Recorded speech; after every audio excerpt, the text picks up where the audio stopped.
I'm Silja J.A.Talvi. I'm very proud of the country in which I was born and the country that took me in at what could literally and absolutely truly be described as the worst few years of my life. I was in the United States for over 30 years. We moved from the forests and the beautiful landscape of Finland straight into the concrete jungle of Los Angeles. I have an American Jewish mother and a Finnish Lutheran father, both of whom also have Romani descent in their background, although in Finland that's not something that a lot of people like to talk about. As I was growing up here in this country, I was, if you can believe this, but it's true, the darkest person around. So I grew up hearing this word mustalainen, which means quite literally the black one. And so you can imagine my relief when I arrived in the United States and all of a sudden I was no longer the darkest person around, but actually was mistaken for Mexican or Arab or half black or something else. The word white wasn't even in my vocabulary. It's not something that Finns use to define themselves. It's not a real thing. There is no such a thing as a white race, as we know. There's no such a thing as race, as we know.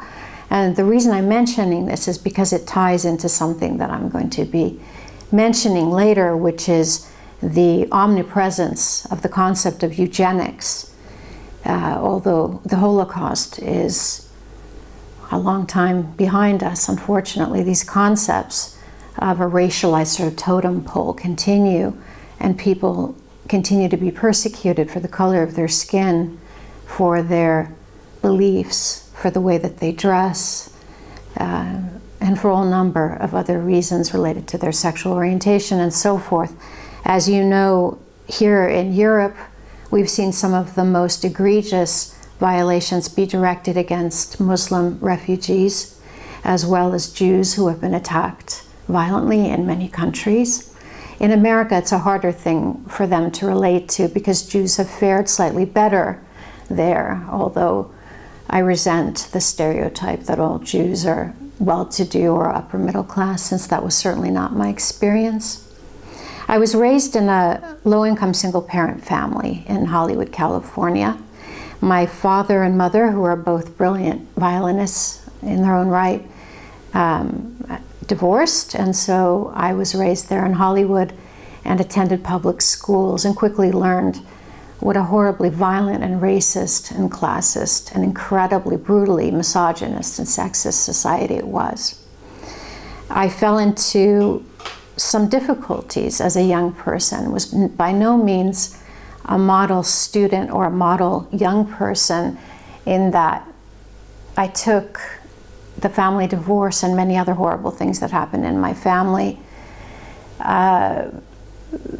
very much to heart. I would say that I'm an incredibly empathetic person and also a person who hurts a great deal, whether it's my own story, my own challenges, or those of others. So at a very young age, I began to notice not only vets and homeless people begging on the streets, men with no legs who had returned from Vietnam who were sleeping on bus benches. But I also began to notice how when I would come into contact with the criminal justice system, as I did 3 times before I turned the age of 18 for various small crimes, I would be treated very differently than my peers who were darker than I was, as most of my friends were Latinas or African Americans. I would get treated with these sorts of comments where, what's a girl like you doing in a place like this? Or aren't you smarter than this? Whereas they would be held overnight and they would be physically brutalized to a greater degree than I was. That's not to say that I haven't experienced my share of physical brutality in my life. I certainly have. But it was that experience in the criminal justice system that led me eventually to become an investigative journalist who focused not only on criminal justice and prisons, but on the omnipresence of institutionalized racism, classism, sexism in the United States, not only throughout its history, but in its present day. The Black Lives Matter movement has brought to the attention of all Europeans and Americans just precisely how these underlying issues of institutionalized racism and so forth have not gone away. And if anything, the Trump presidency has only brought them to the fore. But now that I've introduced myself, let me add a few other tidbits before I dive into why I'm bothering to finally release this on YouTube after swearing for 10 years that I would come nowhere near social media. For one thing, I've been in exile now for 10 years, in fact, over 10 years. I fled my home in Seattle in January of 2010. I believe it was the 4th or the 5th of that month.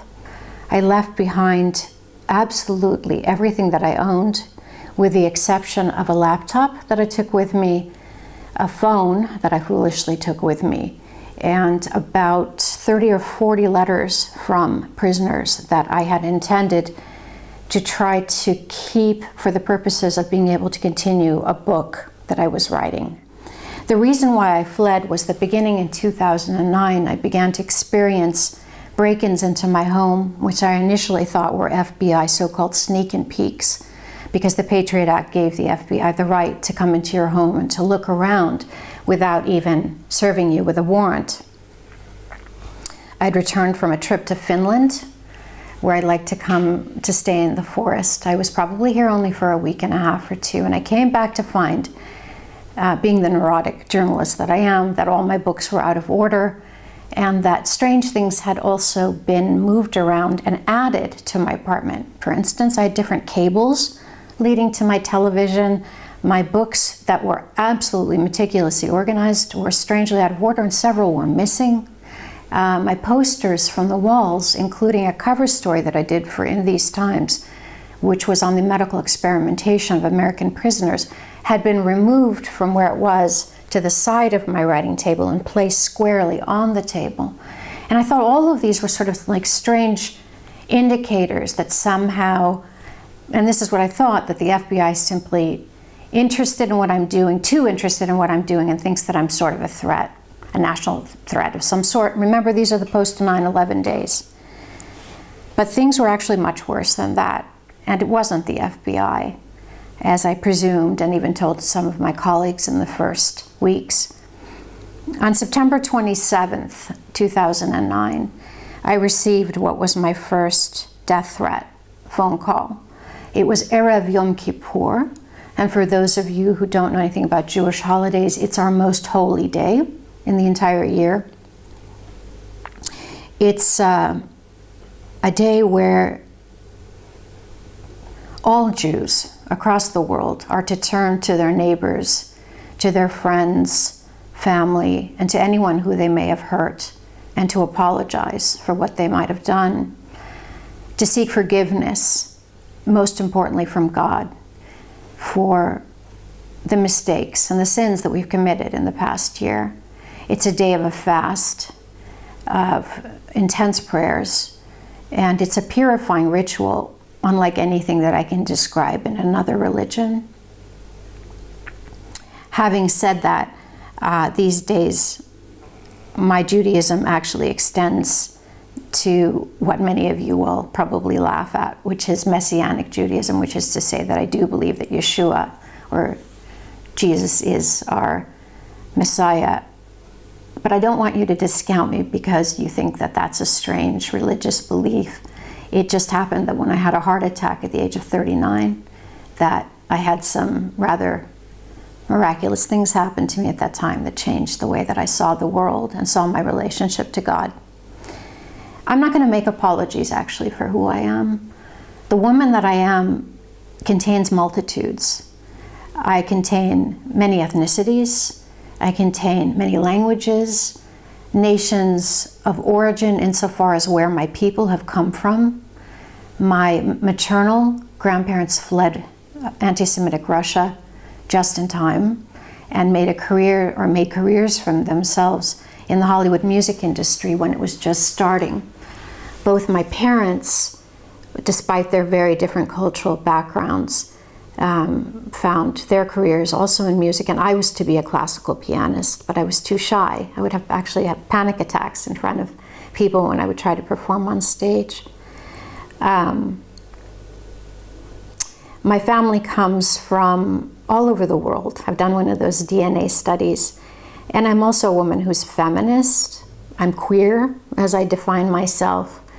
I am very proudly a survivor of countless forms of violence, including domestic violence and sexual abuse, rape and incest. I'm a woman who has survived things that many women would not have, certainly insofar as they would not have come out as well as I did. And I don't say that in the way that you would think that I consider myself superior. I say that because many of the women that traveled down the paths that I did as a young person and as a young woman in my 20s and 30s ended up in prison. It was in great part knowing that I had been given a tremendous privilege when I was admitted, actually the only college that admitted me, Mills College, a women's college in Oakland, California, actually into the ethnic studies program, which was, if I recall, started by Angela Davis, one of the most phenomenal Black power leaders and feminists of the 70s and 80s, 60s, 70s, 80s. She started the program that I finished then in 3 years and went on to get a master's in women's studies, again in a program that she began, the first student admitted to a master's program in women's studies at San Francisco State University. But it was because of all of that that I was allowed to move forward in my life, in large part because of the color of my skin. This is my belief. Well, so I went forward with my work. I went into social services first, helping battered women and kids with HIV, and I'm talking kids with HIV at a time when most people were even afraid to touch someone with HIV. I was watching my neighbors die beginning in '81 of HIV, covered with sores, and knowing that this was something that I had to do something about. But I'm going to skip ahead. I had a 13-year relationship and marriage to a man who was brilliant but manic depressive. And when I left him, I began to work even more fervently on my investigative journalism. And I wound up writing a book which came out in 2007 called Women Behind Bars, The Crisis of Women in the US Prison System. But then it didn't take much time for me to begin touring the country and speaking both on television and radio shows.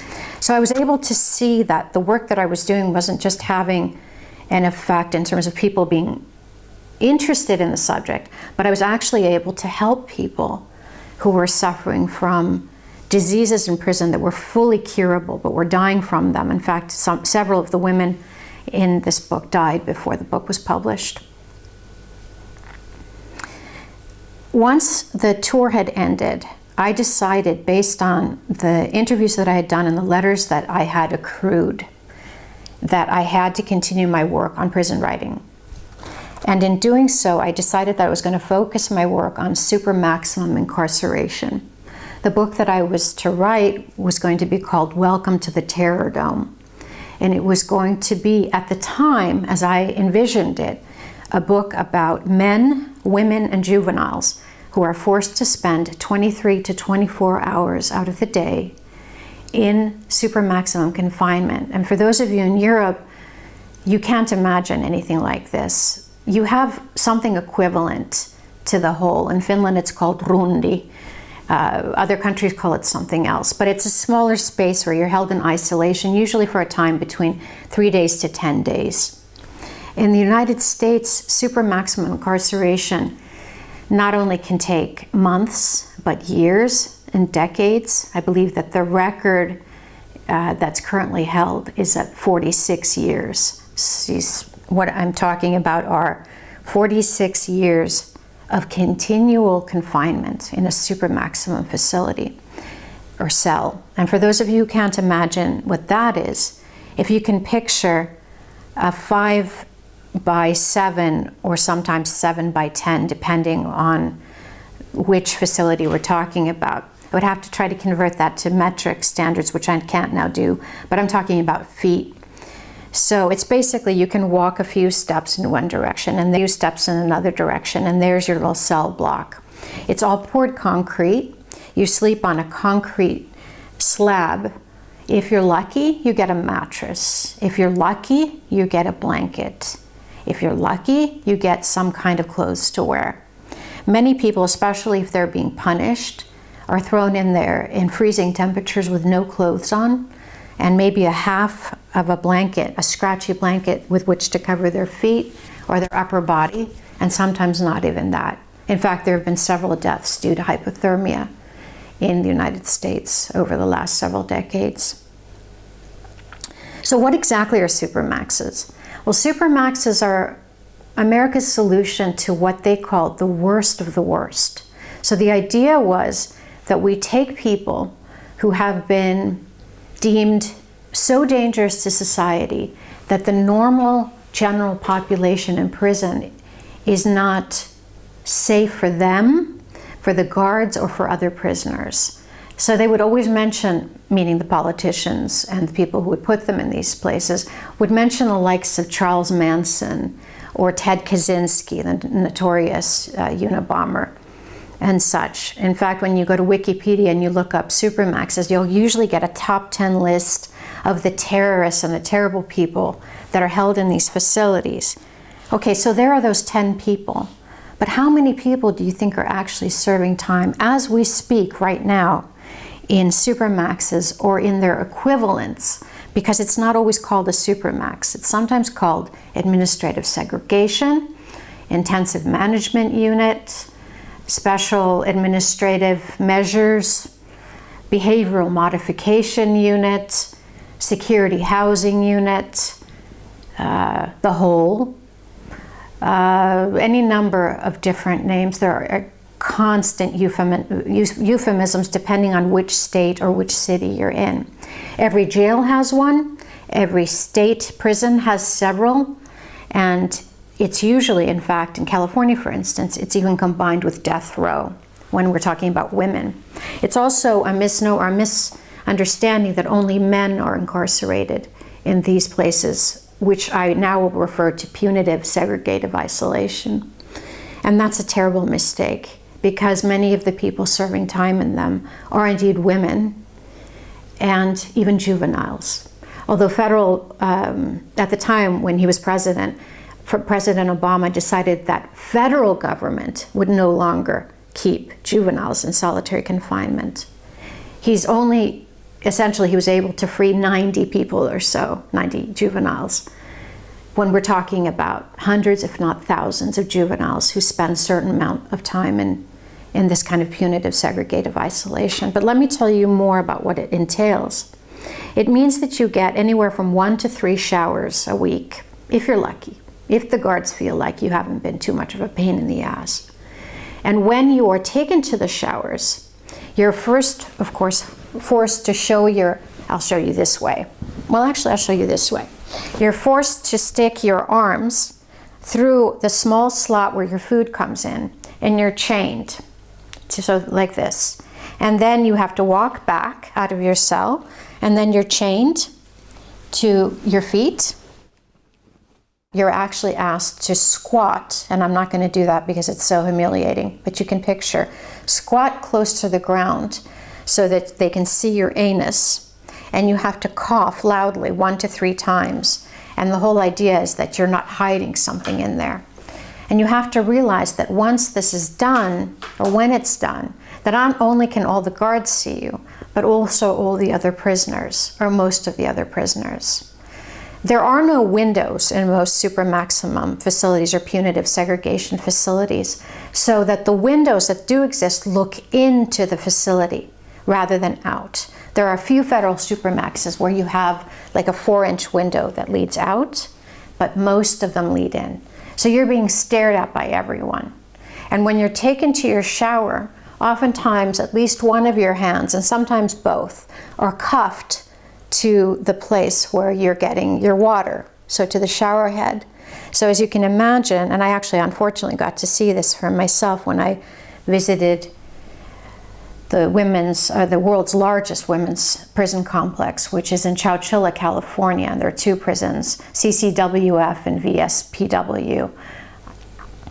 Well, these women are only shielded by a partially sort of fogged out plastic, it couldn't be glass, it's a plastic sort of shower door where you can see almost everything except from here to here. And as you can imagine, the male guards, and they are usually male guards, stare in that direction. And the sense of humiliation in these women is palpable. It's horrifying. Even the toughest of women, you can't help but see the shame in their eyes.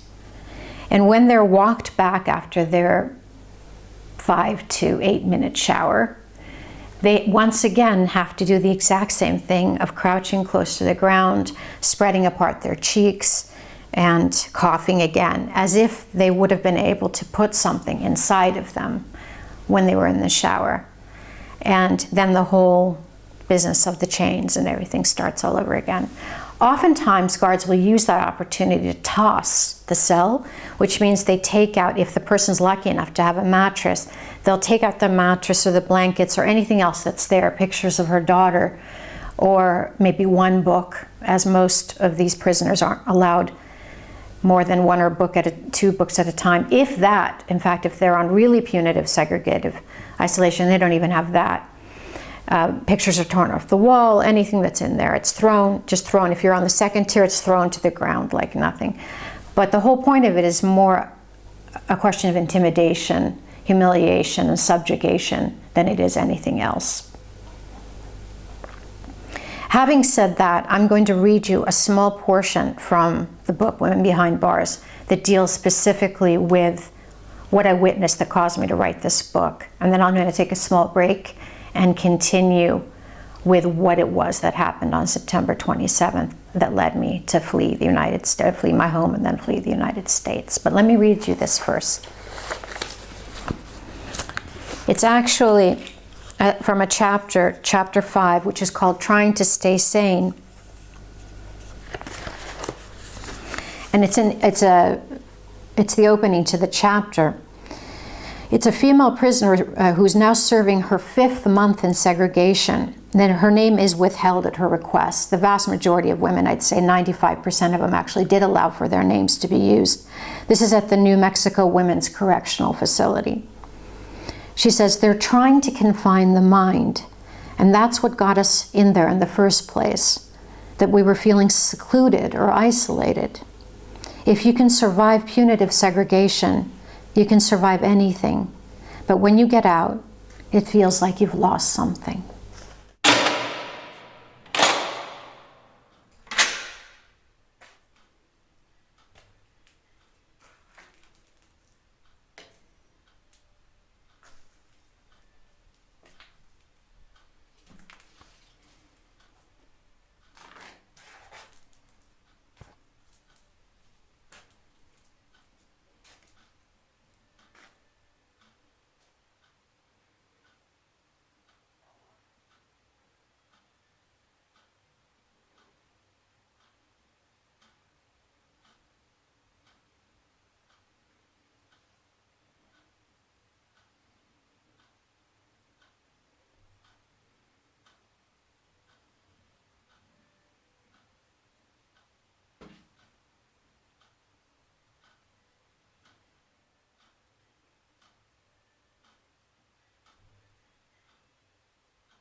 This is after I've been brought into the facility, which holds both the security housing unit. This is now in California, in the largest women's prison complex. Next to it is called administrative segregation. Security housing units confinement tends to last for many months, if not years, whereas administrative segregation tends to last about 30 days or more, depending. The lieutenant directed me to hand over my ID and my visitor's pass to him. A fishing-type line with a clip on the end was lowered from a small window toward the top of the building. I looked up at what I later understood to be the control room area as the officer peered down to try to compare my face to the one on my identification card. A sharp click signaled the opening of the door, and we were in the building. The first thing to hit my senses was the chaotic sound of muffled screams. I noticed that the naturally bright sky of our outdoor environment, it was a day that was about 95 degrees with bright sunshine, had completely disappeared. Here, there was nothing but artificial light shining inside the building day and night. And I mean it 24/7. These lights never go off. The women never get any kind of darkness when they try to sleep. The next things to reach my senses were the disagreeable scent and feel of stale air, even as the main physical space outside the cells was so spotless as to approximate the sterility of a medical environment. Actually, the first thing that came to my mind when I was walking around there, and I don't write that here, were the Nazis and their obsession with hygiene, even as they were busy murdering 11 million people. One side of this building is dedicated to ADSEG. At the time of my visit, just over 40 women were being held while staff investigated or waited for rulings on the nature of their infraction against prison rules. By policy, the women confined here are allowed absolutely no possessions, no personal decorations, and limited contact with family members. They looked uniformly miserable. The only thing that they're allowed to have, and there's only one of them, is a Bible.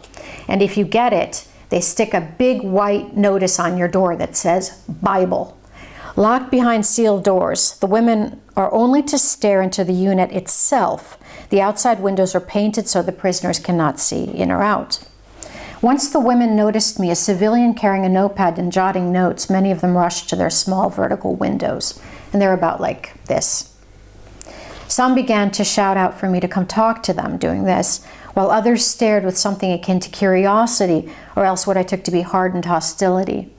The latter was also the attitude mirrored most closely by the guards concentrated on the ground floor, who sat with their sack lunches reviewing paperwork, jotting down notes, and discussing prisoner conduct. Their occasional glares in my direction heightened my sense that outsiders were very much an unwelcome and bothersome presence here. I turned around to get a 360-degree view of the side of the building, and I spotted a woman sitting in a small cage. And you hear me right, this is a cage like you would keep an animal in a zoo in, with bars on the ground floor of the unit. I had actually walked past her already and had apparently been so overwhelmed initially that I had overlooked her very presence. But there she sat in the zoo-style cage using a combination of hand signals and loud shouts to try to communicate with some of the other women in the ADSEG unit. My look of disbelief did not go unnoticed. For a brief moment, our eyes met. She turned her head and tried to pull off a dignified look, despite her disheveled hair and clothing.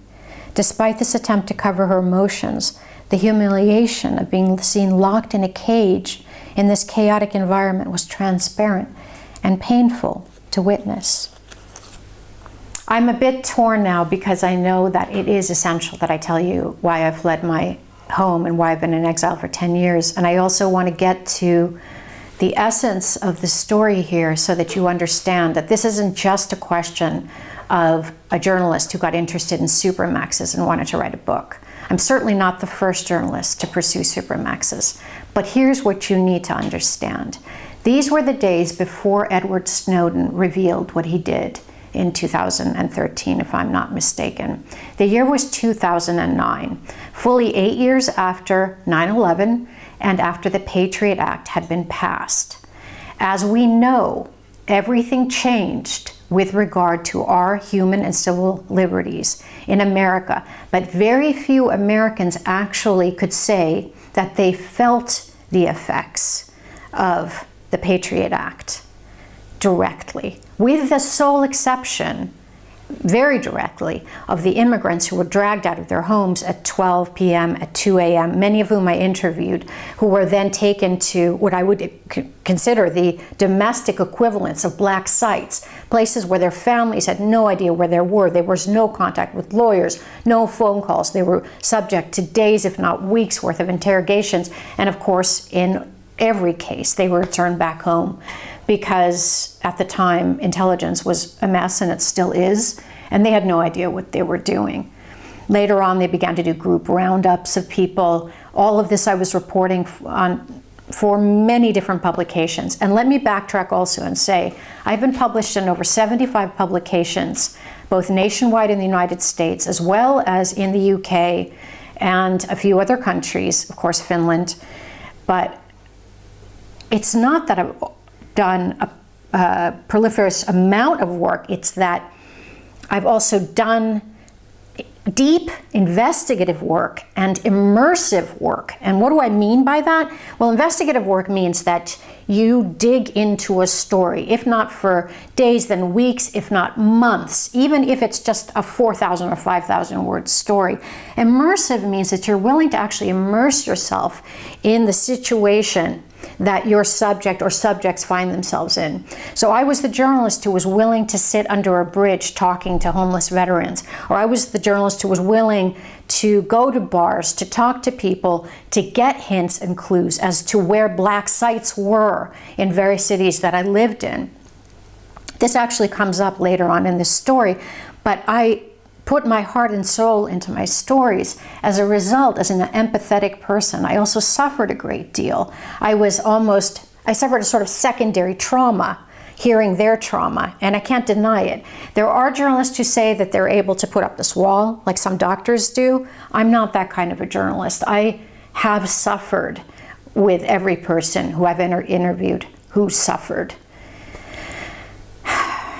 So September 27th.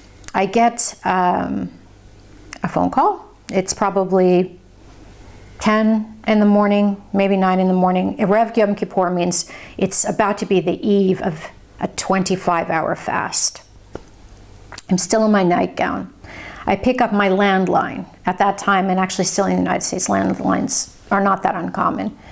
And what I hear, at first I can't even make heads or tails of it. It's several people talking over each other. It's clearly been sort of pre-recorded, and it is essentially a death threat. They're saying things like, you're going to die slowly and painfully if you don't stop what you're doing. There was nothing about like your book or Supermax or anything like that. If you don't stop what you're doing. Then I started being called a Jewish slut. That was the next thing.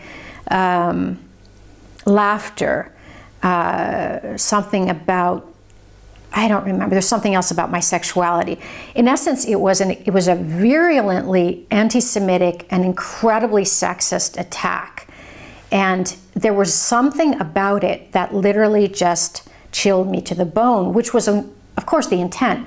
The scariest part was that then a recording of a very personal conversation that I had had with someone was played back to me as if to try to humiliate me, because it was an intimate conversation.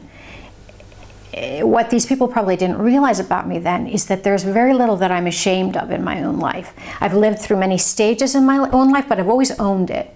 And so I'm not the kind of person that you can intimidate with those things. I was also a single woman. I wasn't having an affair. I wasn't doing anything like that.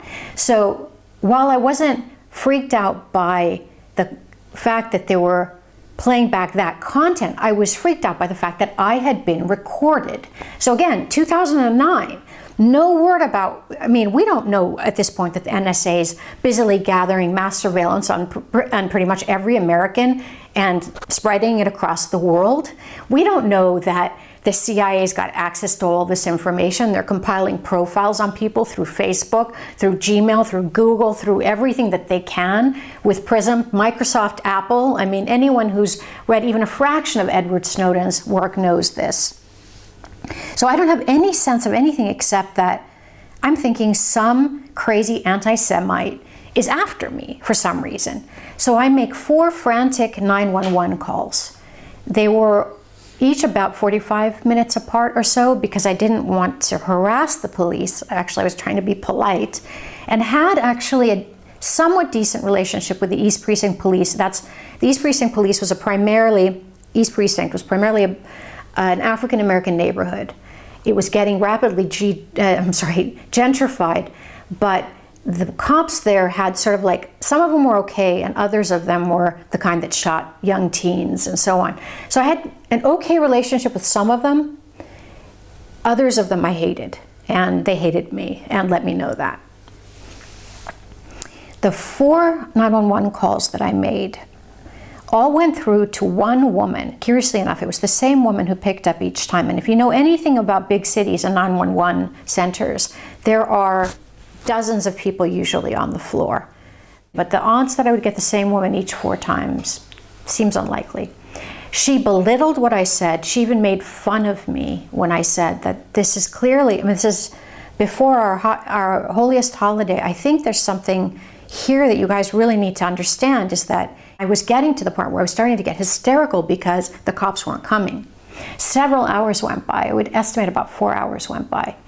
And finally the cops show up. And this is the only part of this that I can tell you, because the remainder of it is still too painful that I haven't been able to disclose to anyone, anywhere yet.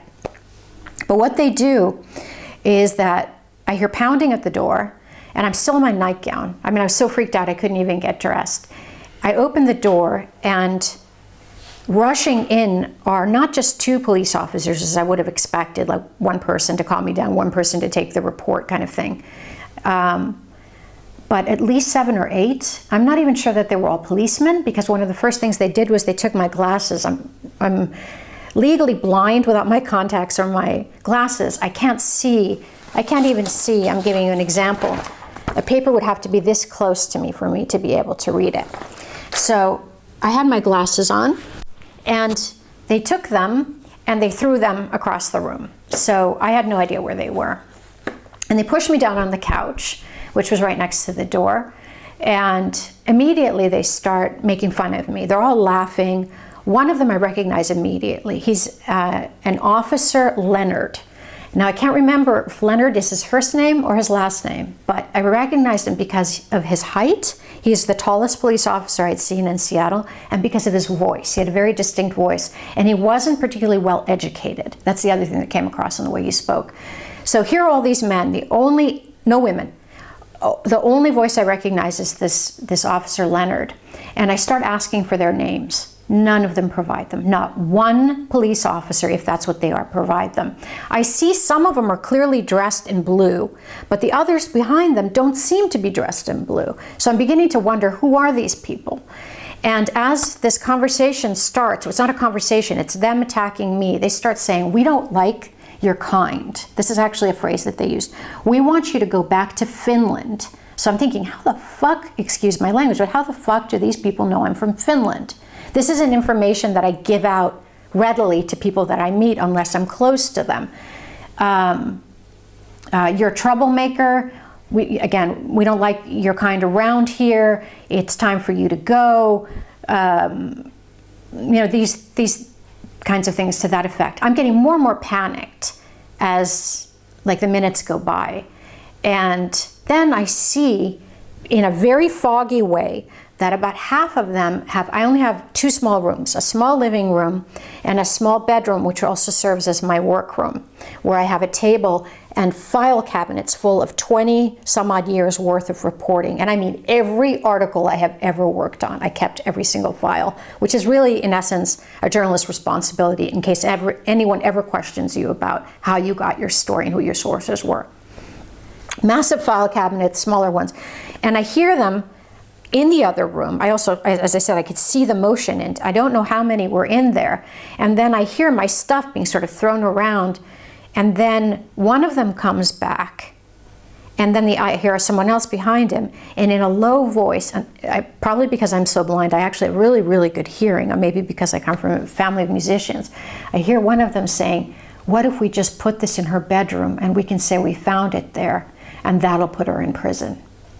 Which is basically them deciding if my guess is it's either a gun or drugs. They're deciding at that point how they're going to frame me.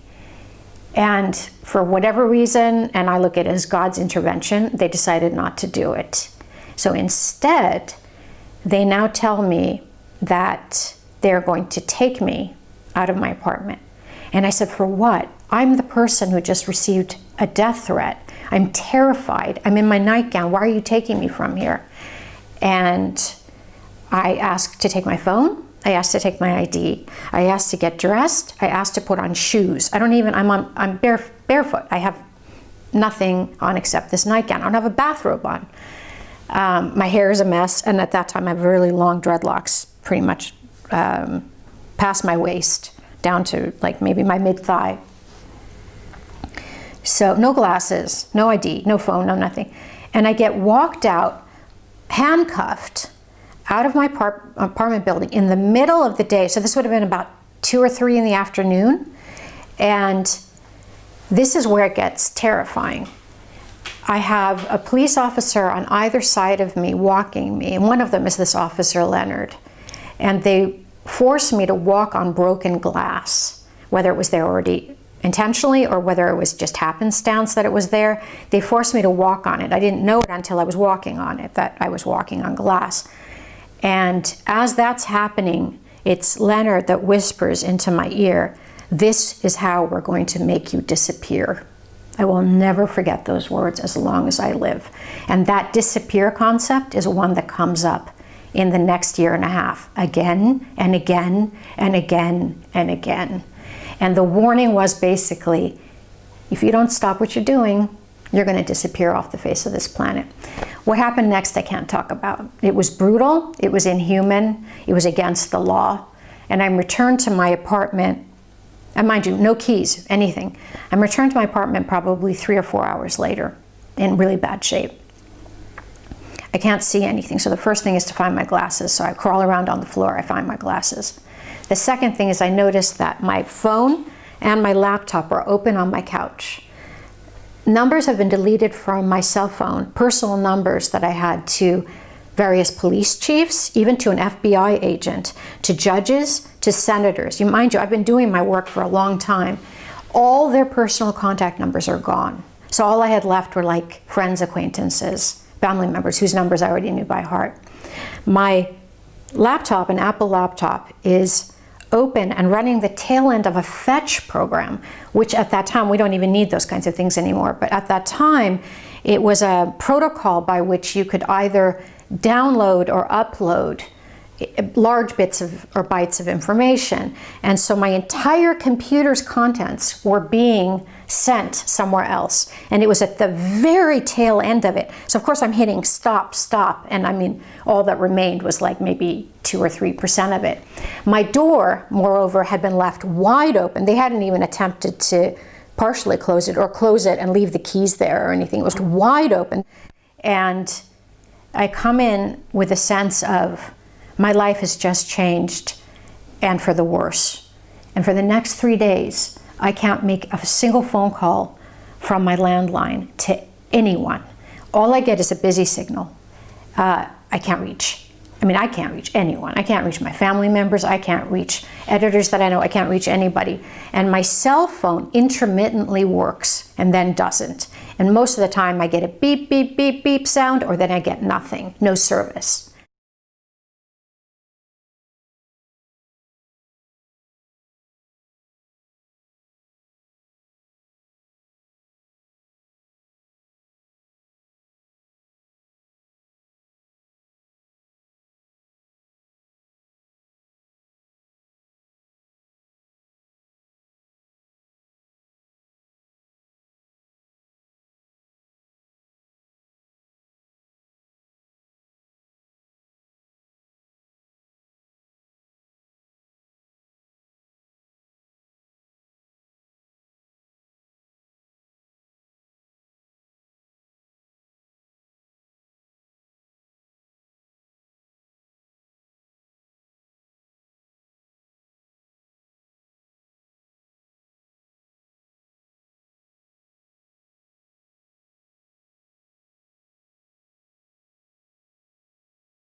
Finally, my phone starts working again. I start making hysterical, and I admit by my own admission, I was frantic at that point, because for those 3 days I didn't dare leave my apartment. I was so afraid of what would happen next. So I start making frantic phone calls to people, civil liberties organizations, human rights organizations, my former editors, People who I considered friends and acquaintances saying what had just happened and begging for them to come and help me. To my dismay and to my horror, almost everyone told me that I had to have been imagining things because these things do not happen in America. Moreover, they said very insultingly, it's not like you're a reporter for the New York Times or anything. To which my reply was, if I was a reporter for the New York Times, this wouldn't be happening to me. And this was the truth. I was living in relative isolation. I am actually, by birth, a very shy person. I don't like very many people. And although I would also often be found working on a story, sitting in a bar in a corner somewhere, it wasn't because I wanted to socialize with people. It was because I work better at night and I work better when it's dark.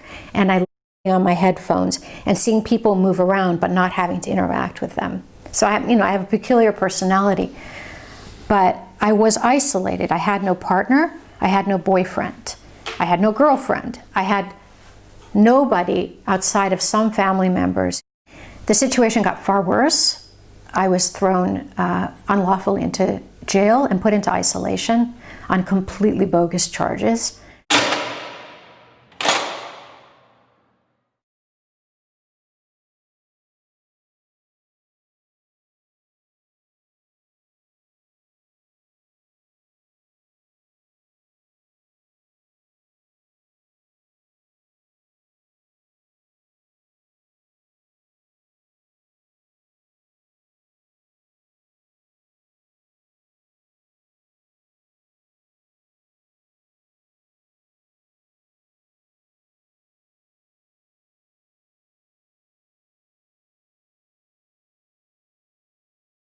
Unfortunately, the police followed me absolutely everywhere I went. I tried to hide out in Seattle hotels. They would show up.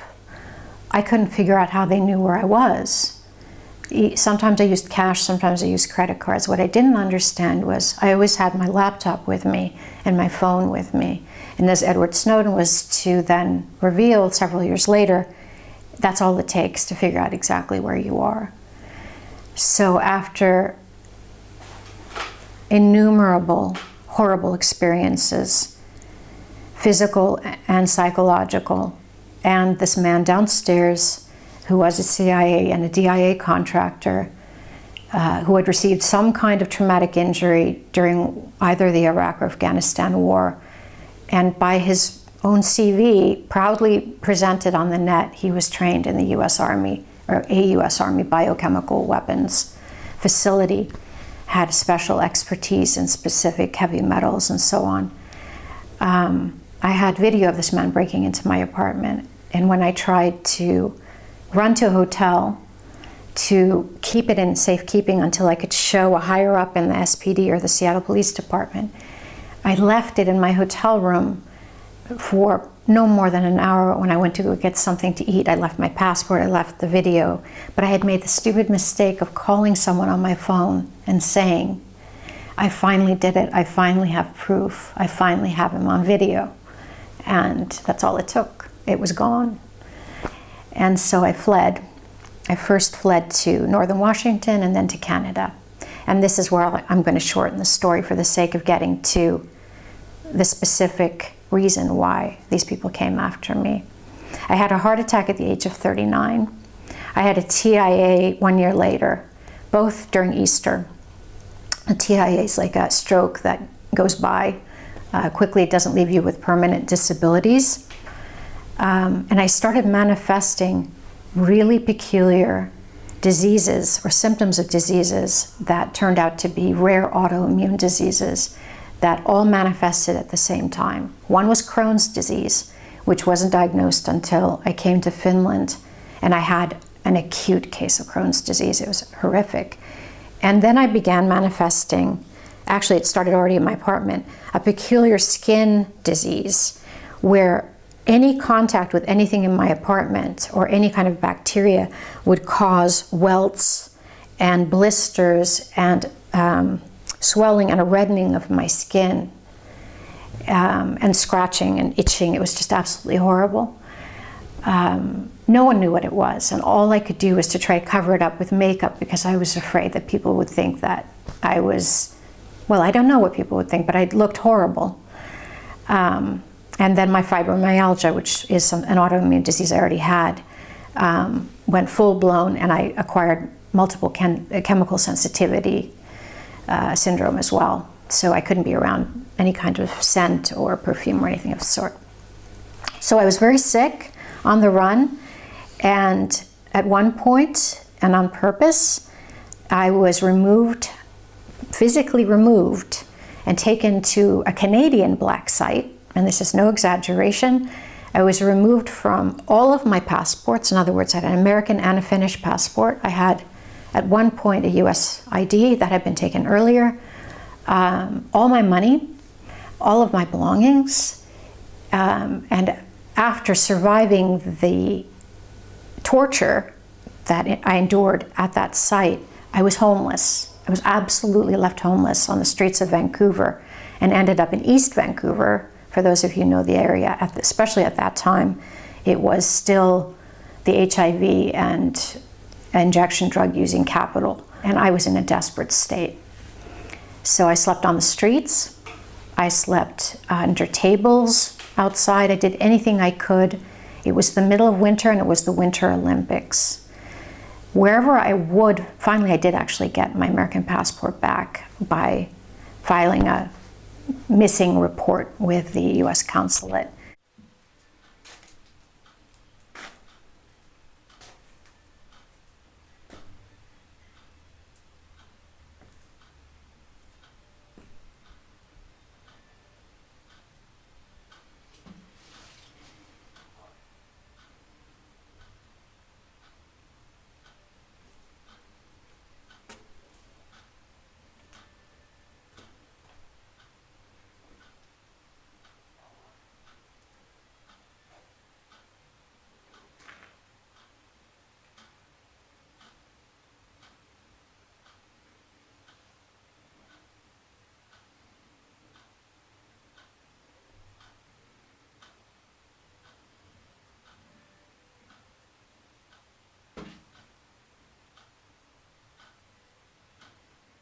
Clearly, whoever it was that was after me had spoken to the Canadian RCMP and to their secret intelligence service, I think it's the SIS, as these people would show up wherever I was. Once I got the American passport, I was able to get my credit cards and all that.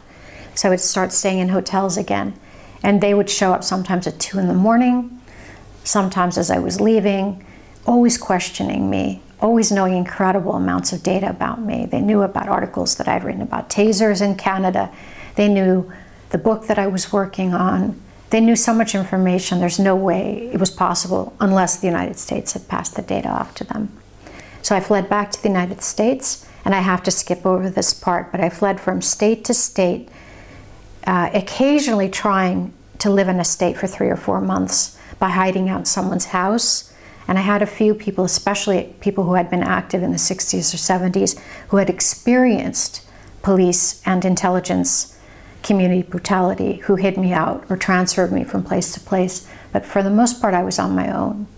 And I used almost the remaining amount of money that I had to go to Hawaii and moved more or less into the jungle on the Big Island, where I lived for 4 months, undisturbed, until I made the mistake of buying a computer and beginning to do a search on the man who had lived downstairs from me, who apparently had, at least in some way, kicked off all of this. There's something important I need to mention at this point to you. It should actually be mandatory reading for every single European as well as American, because at this point mass surveillance is not simply an American phenomenon, but a phenomenon across the entire world. It's called Permanent Record, and it's Edward Snowden's own book about his decision to inform on the NSA, for whom he worked, as well as the CIA, for whom he worked, as well as all of the contracting agencies that he worked for that paid him much more money than the NSA or the CIA. And in it, he describes the 3 forms of intelligence that particularly the CIA and the NSA and the DIA, which is the Defense Intelligence Agency, are involved in, or actually also the US Army Intelligence Agency. But They are as follows: SIGINT, which is signals intelligence, which is in essence a tracking of your movements online or your email contacts, especially if you're on social media, which I refuse to be with the exception of this video.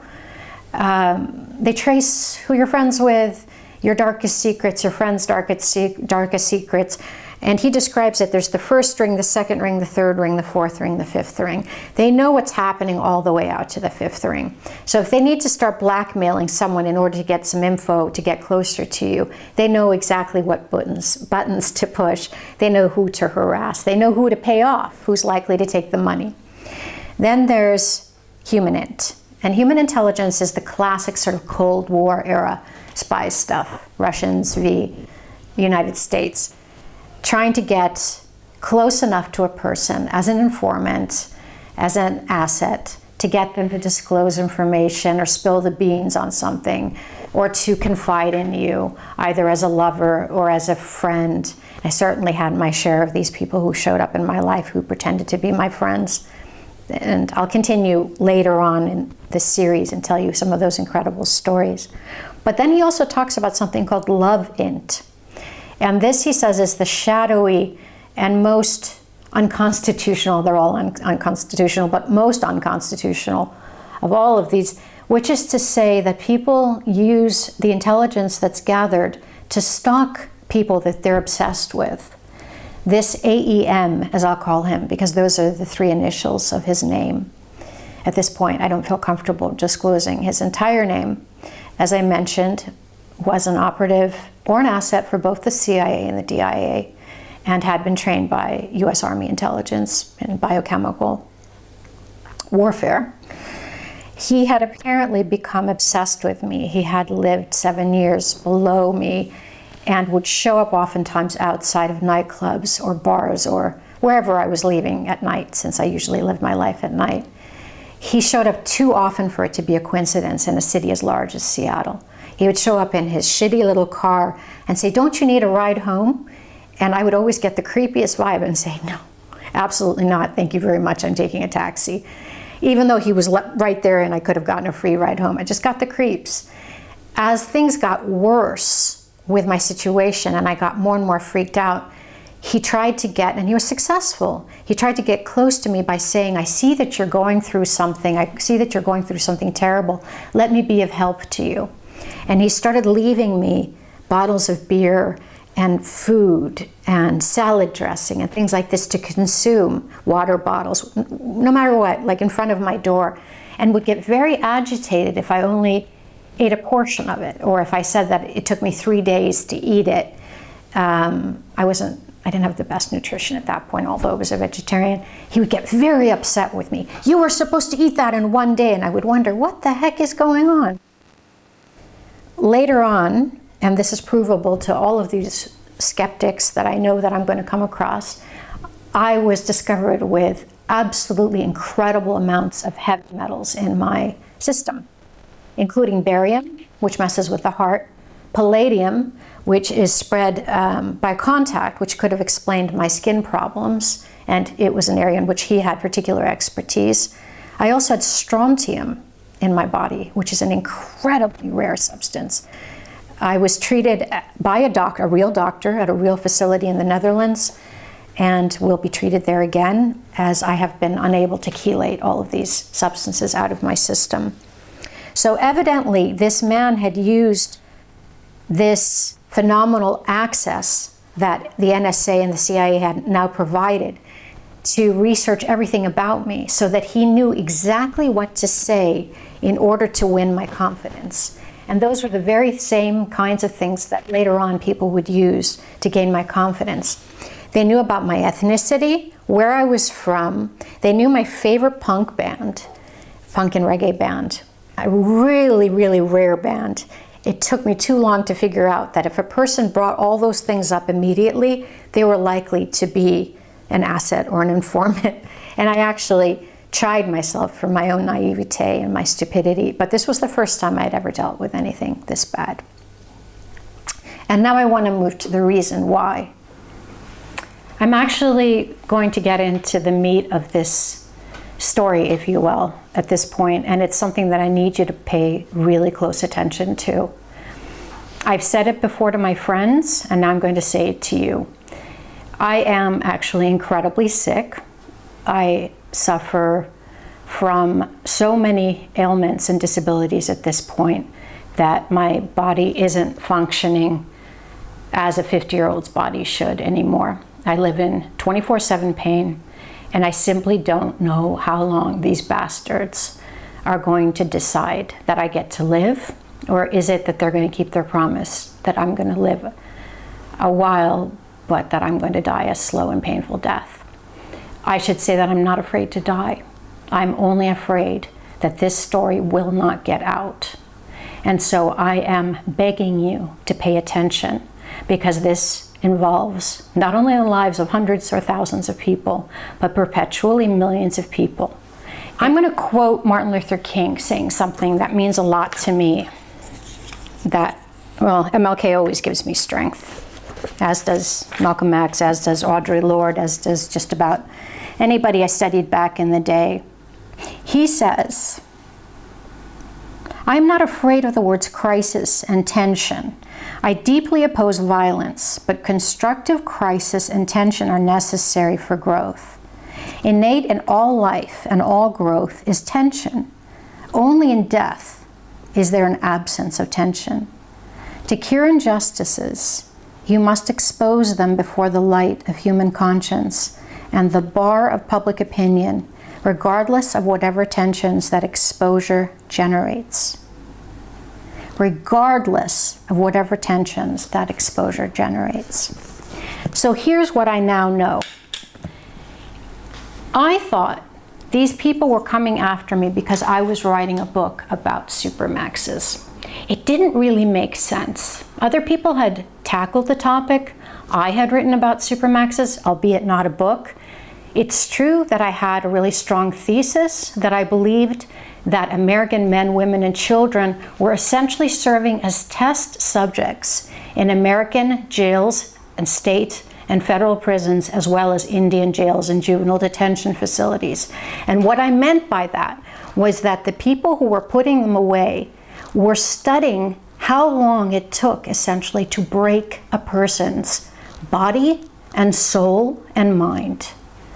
It's actually interesting, because if you talk to the victim of someone who's experienced domestic violence, or someone who's experienced police brutality, and even more so to the point, someone who's lived in punitive segregative isolation, they will tell you, and actually for that matter, Abu Ghraib, Guantanamo Bay, they will tell you that the physical violence is nothing compared to the psychological violence of being left locked up in a room, having no human contact, not hearing a sound for days or weeks or months on end.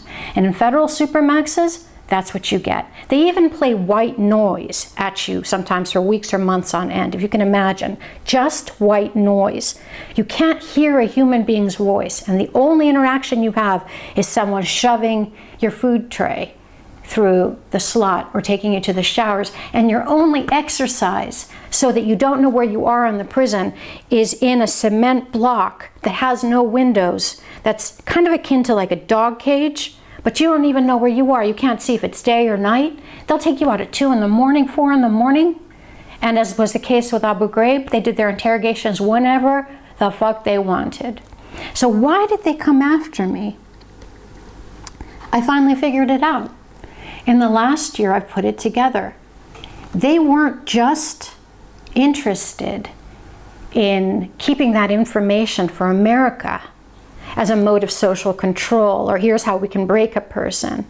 They were intensely studying all of this for the purposes of exporting it abroad, and then taking what they learned abroad and bringing it back.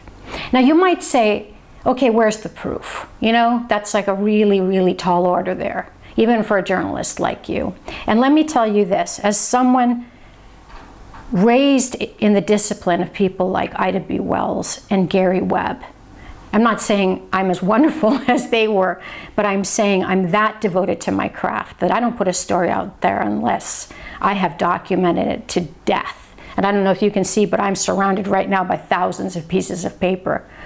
I can say definitively that since the CIA was founded, and before then the OSS, they have engaged in one operation after another where not only American citizens, but soldiers, children, prostitutes, prisoners became the unwitting, and mental health victims or people in mental hospitals became the victims of, for instance, daily dosings with powerful hallucinogens. At one point, in fact, and this is documented in a book that came out last year about Sidney Gottlieb, who was the CIA's master torturer in the tradition of Mengele during the Holocaust, the angel of death. He bought up the world supply of LSD. This is no joke. It was cost at the time about $250,000 or $260,000. And he distributed it all across the United States. They would take some of it to unsuspecting civilians in cafes and bars and drop it in their drinks and just watch what would happen next.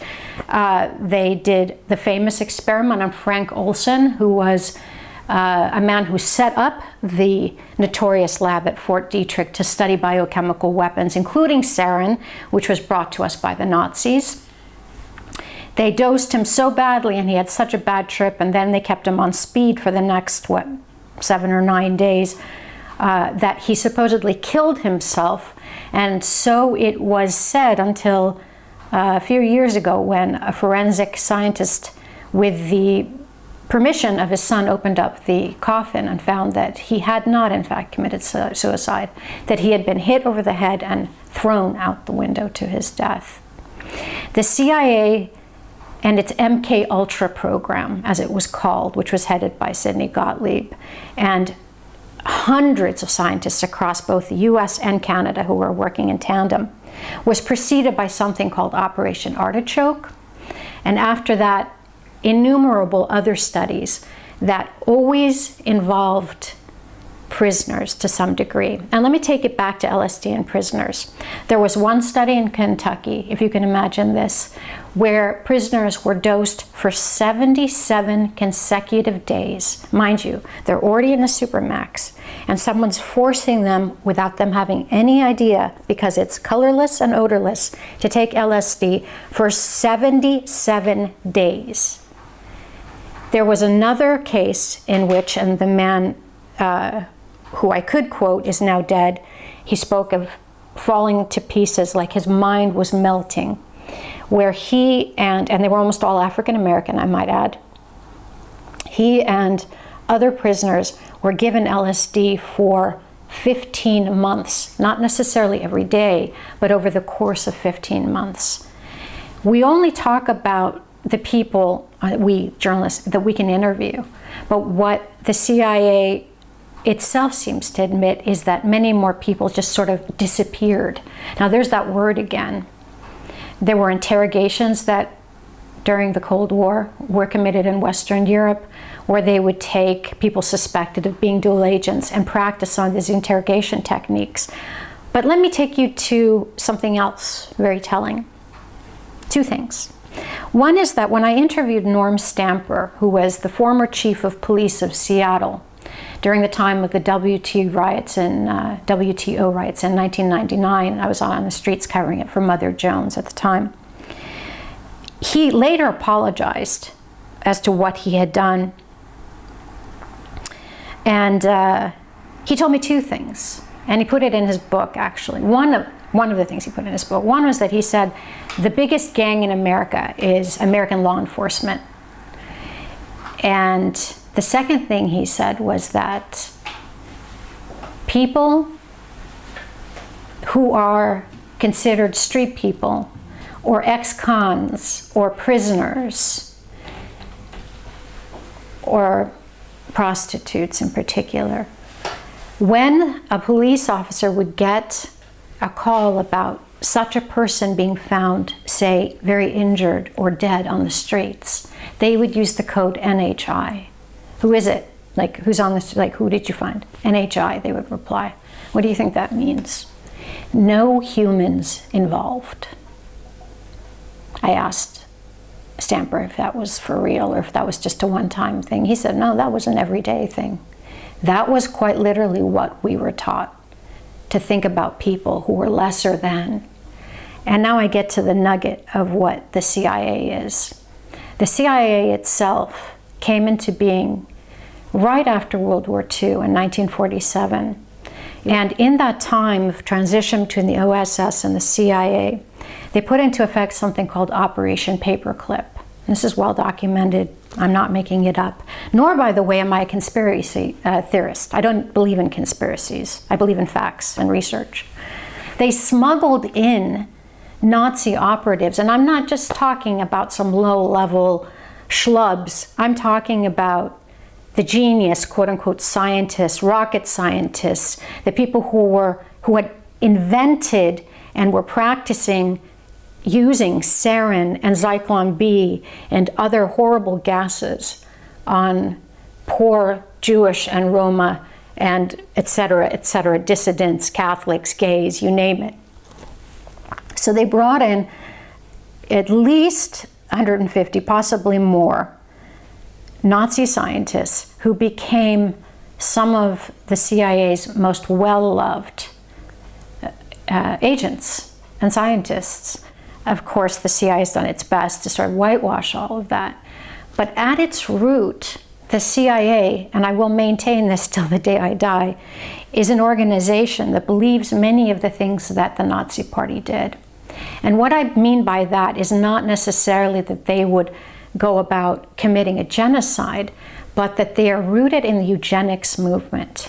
And if you don't know what that is, it's called eugenika in Finnish. It basically means that what we have in the world is sort of a racialized totem pole, and at the top you have the white race. There is, of course, no such a thing as race, but this is how they think. And then below that you might have, depending on who you're talking to, you might have Asians, and then below that you might have Latinos, and then of course at the bottom you would have blacks. Now of course when it came to the Nazis, Jews were at the very bottom along with Romas. Eugenics also refers to the fact that people who are mentally disabled, physically disabled, or otherwise are undesirable in your society, in other words, criminals, are expendable beings.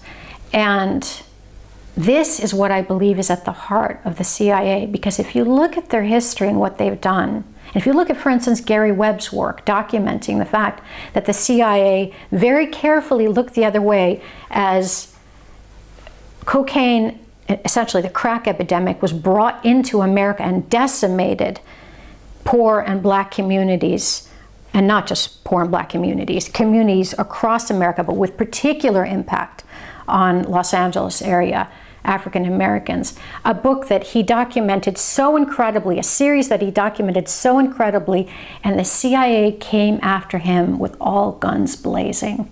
They did to him what they ultimately eventually did to me. They attempted to discredit me by all means necessary. And they did so in the most disgusting of ways. It doesn't sadden me so much, that part doesn't sadden me so much as the fact that my colleagues, people for whom I had, for instance, written 10,000 word articles for $200, that they didn't believe that a journalist who had given her whole life, over 20 years worth of work and 18 awards nationally and locally, that somehow all of that just went away whoosh, in a minute, the moment I said that something's gone wrong, that these people are after me and I don't know who they are, but they really are out to hurt me. So this, my friends, is what I believe is at the gist of the story. The CIA, the DIA, US Army Intelligence, and Homeland Security, namely ICE, doesn't want you to know that they continue to pursue a eugenics model whereby we have a fantastic mode of social control for the people that do no longer fit into a hyper-capitalistic society that rewards only those people that make enough money to do well in that society. So who are your expendables, your disposables? The mentally ill, the prisoners, the prostitutes, the people on the streets, addicts, and so forth. There's much more I could go into in terms of ties between people, for instance, who are paying drug-addicted women to have sterilizations for cash. So far there have been hundreds of them, and their ties to the CIA. I could go on, and I've certainly documented so much of it, and I look forward to doing so. But I need to add one thing. In 2012, I believe, I was interviewed by a newspaper here in Finland that made it a cover story and talked about what had happened to me. And they researched my story very thoroughly. And one of the things I told them at the time was that at the time that I fled, I wasn't just researching Supermaxes. I was also very involved with and writing about Leonard Peltier's case, an American Indian movement member who's now served 44 years in prison and is in his 70s. I was writing about the CIA and how it was using In-Q-Tel, a front organization, to draft people of color into its web of deceit. I was writing about vets increasingly being admitted into state and federal prisons because they could no longer survive in the real world. But I had especially been interested in what I had picked up on the streets as an immersed investigative journalist, which was that America itself had begun to keep black sites. So we know about the CIA black sites abroad. And I said, mark my words, there are roughly about 10,000 people at any given time in black sites across the United States.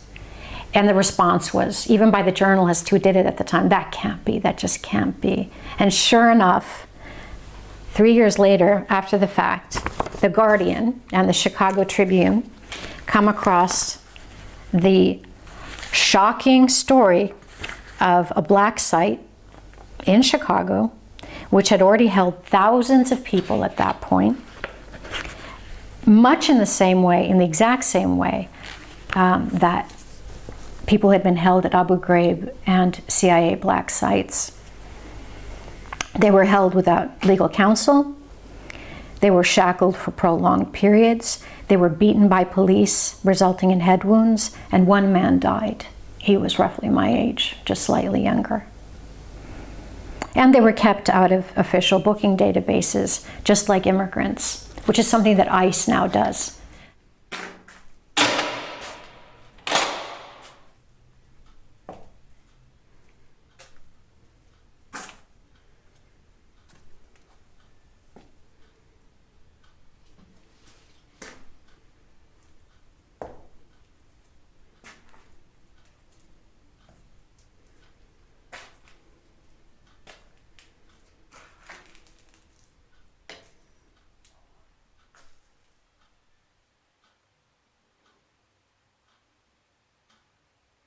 But if this tells you anything, I was 3 years ahead of the curve on this story.